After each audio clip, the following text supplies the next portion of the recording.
processes, and sortition and deliberation joined, sort of see them as replacing representative democracy. And I don't see them that way myself, and I don't think most citizens see them that way. When, you know, if you look at this stuff that Chris presented from Australia or Democracy 2025, people want structural reforms to representative democracy as well as citizens' juries. They're not instead of, but they definitely provide politicians with a much better sense of what people value. And there are ways of improving some of the limitations around agenda setting and so on.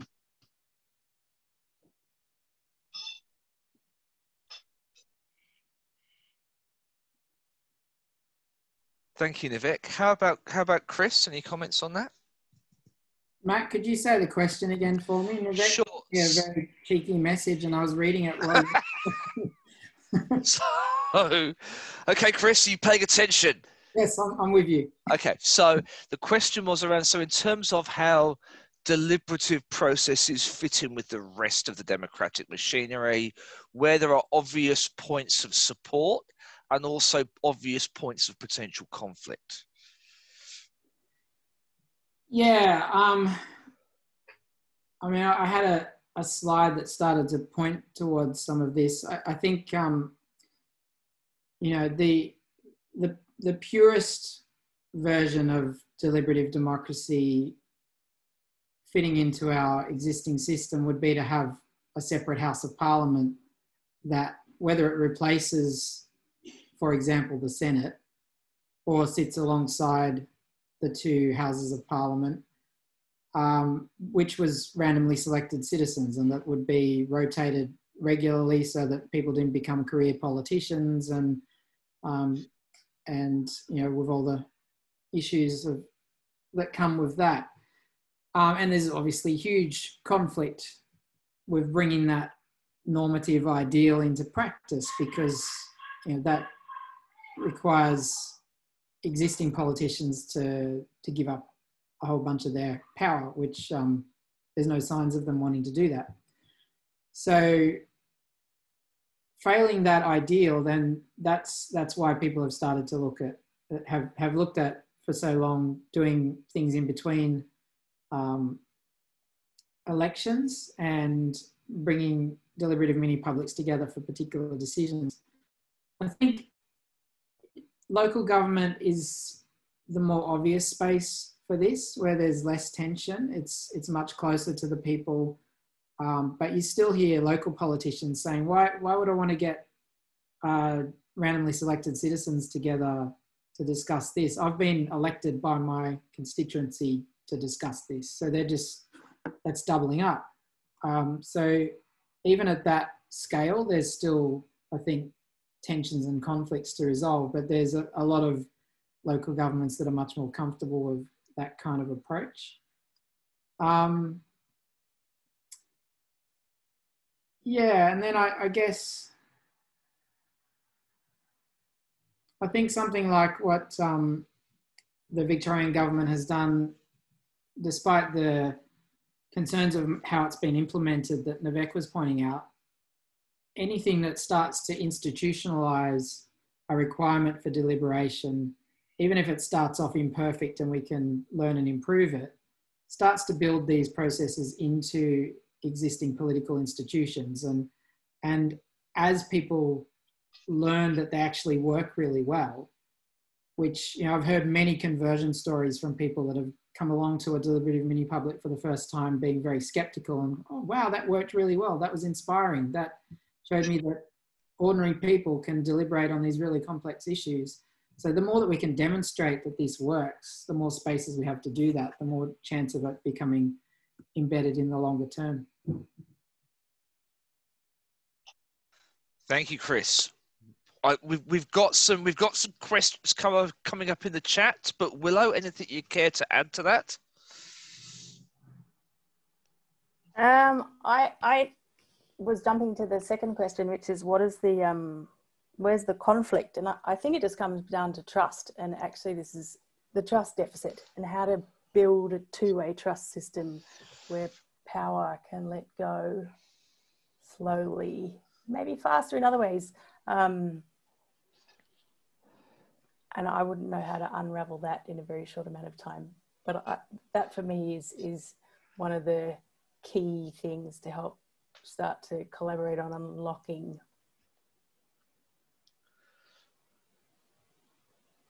Okay, thank you. I'm now going to move to some of the questions we've got in the chat. So I'm sorry if I'm going to murder your name, and it's Rudra McDonald.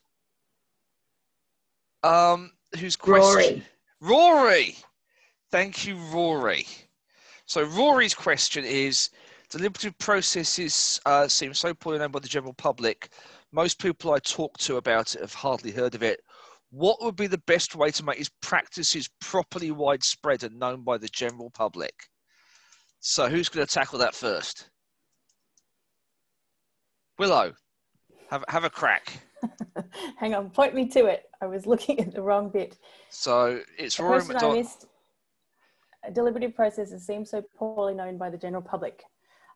Yeah, look, I think this is the role of comms. It's how do we tell the stories that are accessible and they're non-partisan and open the doors so that these are not engagements that are behind closed doors, so that people can touch and feel them and start to understand it. And I think it's through a lived experience of going, aha, I get it. It's not this very scary thing that only a few people get selected for. This is just how to do democracy better. And so media strategies and conversations and changing national, well, actually global dialogue, but let's start where we are, sharing stories that travel. I suppose as well, there's how to measure change too, and share data that helps inform decisions. But I just keep leaning to, I think it's just got to be people-led. I'm really feeling that technology is just going to get in the way of this, that it's the dialogues and those shared lived experience of going, this is how we talk to each other, online or virtually, of course. Thanks. Matthew, Vivek, over to you. Yeah, well, I've got some internet. Yeah. I think like one of the ways to actually increase the awareness would in fact be to run more deliberative mini publics, obviously. In Canada at the moment, you know, they've got a situation where I think it's something like 1 in 8 people have received an invitation to participate in a process because of just, you know, the nature of the way they've been doing the invitations and so on. And, it, you know, certainly one of the ways of doing it, if you put aside comms, would be to just have it become something that was an institutionalised part, like court juries, so that everybody knows someone who's been called up for a jury, even if they haven't themselves, that sort of thing. So you know, that's one of the benefits of institutionalisation. The New Democracy Foundation really puts a lot of effort into media coverage, but, you know, you've still got the situation where you've got to make it interesting for mass media to cover it, mainstream media, and generally speaking, it's not that interesting for them until someone actually, you know, doesn't like it. I had a person in a process in Victoria recently write 2 letters to the paper about a process that they got selected for but then couldn't participate in, and they sort of complained about it, and their second letter was about how it was like Maoism in local government in Victoria. So I don't know whether that got us more attention or not, but yeah, interesting. So yeah, it's a tricky thing to get media coverage for good news stories. I mean, I think that, and that's why I think it's actually numbers that's the relevant thing. Yeah, I did some media analysis of some of New Democracy's deliberative mini publics a few years ago, and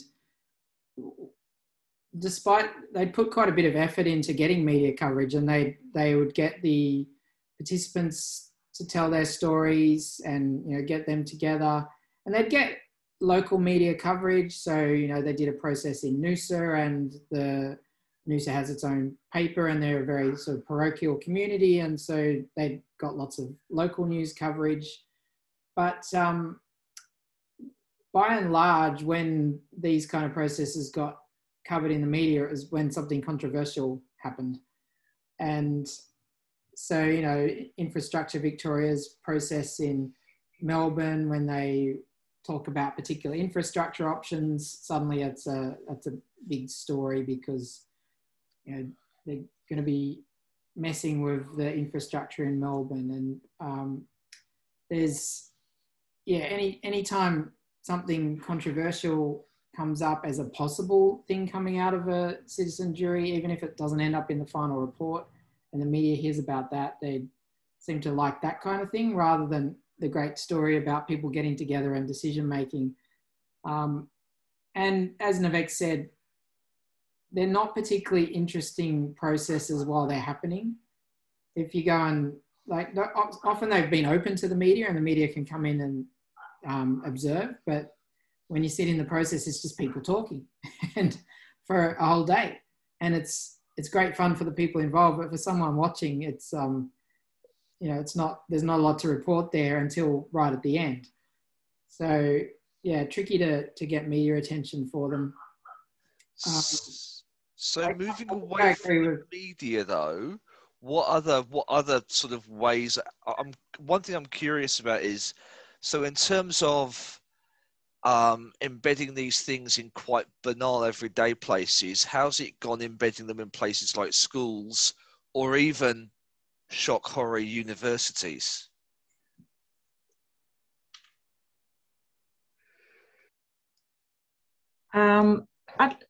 So when people talk about deliberative processes, particularly, they tend to put sortition, which is the random selection, and the deliberative process together.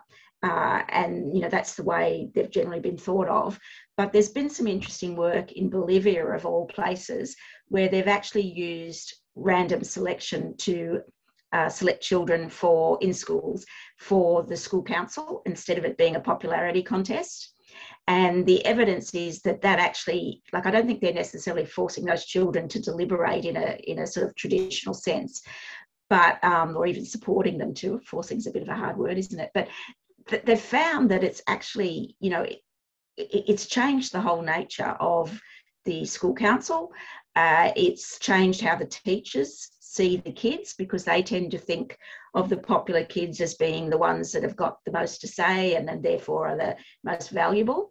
And so that some of the teachers have actually even started using sortition or random selection to allocate projects and different things like that, because they've found that it's actually supported quieter children, but who might be prepared to do the work and things like that. So there's a lot of different aspects to, you know, the deliberative democracy space, I guess, not just deliberative mini publics.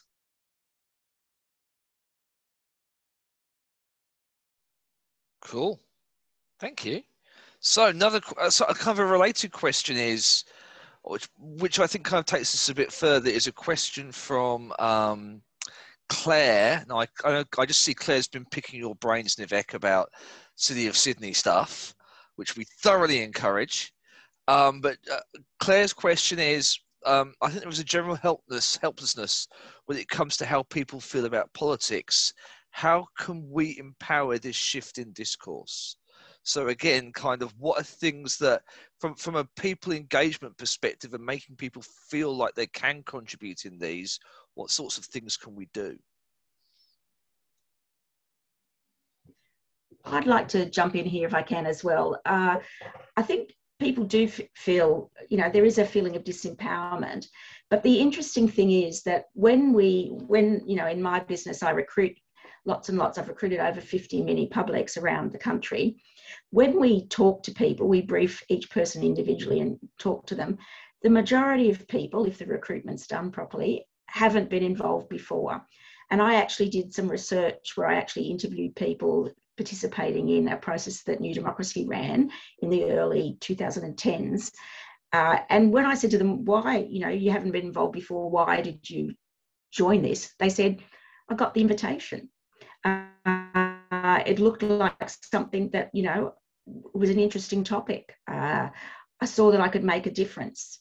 And, you know, the evidence around the world is that if people are invited to a concrete process that has a concrete topic, that where they don't think they're going to be at a public meeting where people are shouting and carrying on, and it's for a defined period of time, they'll come, you know. Now, in Australia, we tend to provide an honorarium. So as Chris said, funding, giving them some money, but in Canada, they don't.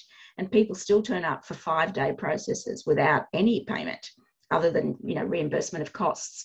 So, you know, people are actually prepared to get involved if they think it'll make a difference, if they think it's a valuable use of their time.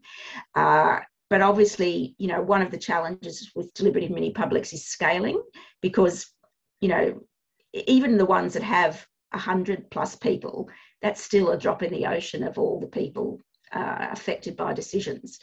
So, you know, it comes back to that idea about, you know, having more of them will give more people exposure.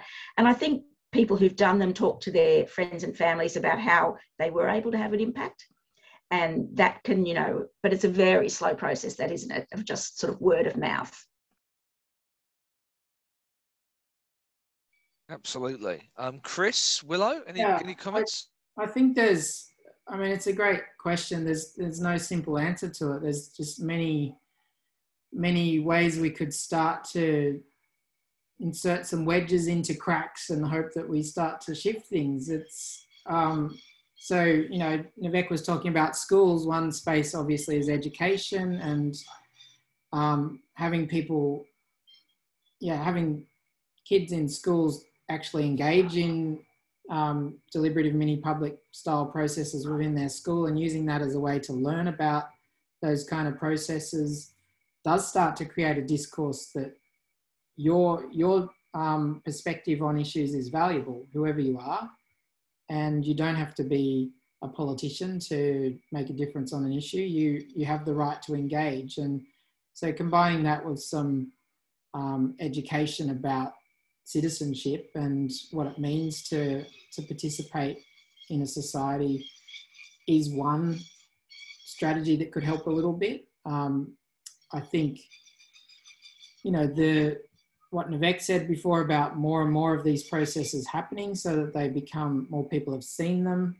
But also I think Willow was touching on it with talking about stories and sharing the stories of people that have been involved in these processes and how empowering it's been for them, because I've interviewed people that have been participants in citizen juries, and they all have found the experience really inspiring, and felt that, you know, before that process they might not have thought they had much to contribute on an issue like this, but it showed them that given the space and the time, they can. And so sharing those stories more widely so that others can see, hey, ordinary people like me can make a difference on these issues and have the right to participate on them.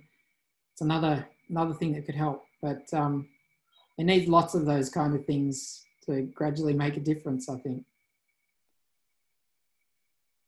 On that note, actually, it was maybe it was Greta Thunberg saying to change the system, you need thousands of little local initiatives, and that's how you build a sense of change. And so for me, it's actually sort of zooming right back and trying to take a systems thinking approach and looking at the fact that we're currently living in some systemic collapse. Our structures are kind of, you know, there's cracks showing everywhere. And that particularly now in the pandemic, if we place ourselves literally where we are right now, there's opportunities for change that have never been, you know, this is a once in a millennium chance to create change in a new way because of the way the pandemic is affecting us all, if unequally and differently. And I think it's around ideas about active hope and helping people feel that their voice counts where you don't necessarily wait for permission to act. And I think it's the grassroots bottom-up led piece that complements the other ways that deliberative democracy works, which is helping people feel that they're being heard just in small groups or you know, small community groups with each other. And it's that relationship building element, because without building our relationships, we're still just fragmented.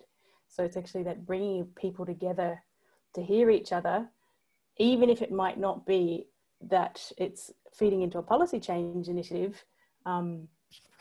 That lived experience builds hope, which then moves through helplessness. And maybe with the top-down approach, we go from middle out. It's like it's all there. And the zoomed-out approach, in my mind, the view in my mind is that, as Chris was saying, this is still only quite new, even though actually it's really, really old from ancient Athens. But or the basics of some of this, that this is a journey. It's not like we've got all the answers and this is it. We've just got to get on with it and not wait and move into being brave and collaborating. Okay, thank you, Willow. I think we are going to wrap things up now, if that's okay, unless there are any other burning questions, unless any of the speakers would like to say some final words or have or want to riposte to anything said in the comments. Yeah, I do want to say something about one of the comments, which was from Jane, who's pointed out that a lot of the issues with our existing system of democracy are related to the decline in trust that I was talking about at the start of my presentation. And there are ways to work with the existing system of representative democracy to make it more deliberative. And in some ways that may be a better pathway to go down, even though quite challenging. But there's no reason why our representatives that we vote in from our electorate have to then be bound by a particular party. It's become traditional for that to be the case, but there have been situations where communities like in Indi got together and used processes similar to deliberation to select a candidate, an independent candidate that genuinely represented that community's views, and they saw their role in Parliament as representing those views rather than towing a particular party line. So some reform to the existing system of Parliament to allow our representatives to actually represent their constituency rather than grab the power within a political party could be an interesting way forward. So I just wanted to thank Jane for pointing that out. Thank you. And thank you to our speakers. Really appreciate the time you've taken to present your ideas and to discuss and to answer questions. And thank you also to our participants for being very lively in the comments section, coming up with lots of ideas, and again taking the time to attend and bear with our technical challenges. So we will be making the videos of this available via YouTube. And